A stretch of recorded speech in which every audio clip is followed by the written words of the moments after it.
ఇవాళటి కథ మద్యానికి మాటొస్తే. చావు బతుకుల మధ్య ఉన్న ఒక వ్యక్తి భార్య మద్యంతో ఇలా అంటుంది. నీ వల్లే నా భర్త ఈ స్థితికి వచ్చాడు, నువ్వు వ్యసనంగా మార్చుకున్నావు కాబట్టి ఈ రోజు చావు బతుకుల మధ్య ఉన్నాడు అని మద్యాన్ని నిందించింది.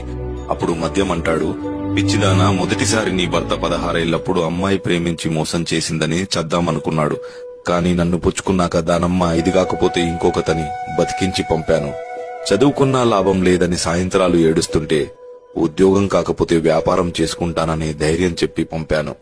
అమ్మ చనిపోయినప్పుడు, నాన్న కాలం చేసినప్పుడు నిద్రలేక ఏడుస్తున్న కళ్ళకి మత్తు పొరులు కప్పి నిద్రపుచ్చింది నేనే.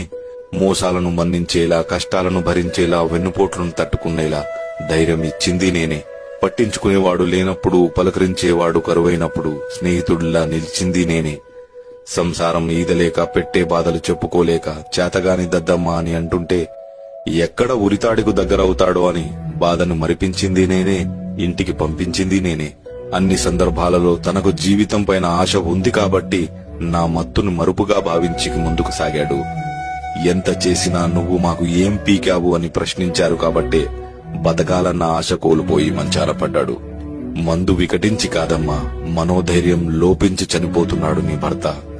గాజు సీసాల మధ్యలో పడుకున్న గాయం తెలియని వాడికి తూటాలాంటి మాటలతో మనసుని ముక్కలు చేశారు. అమృతం తాగి అబద్ధం చెప్పిన వారి కథలు వినుంటారేమో గాని మందు తాగి అబద్ధం చెప్పిన వాడి కథ ఎవ్వరూ చెప్పుకోరు.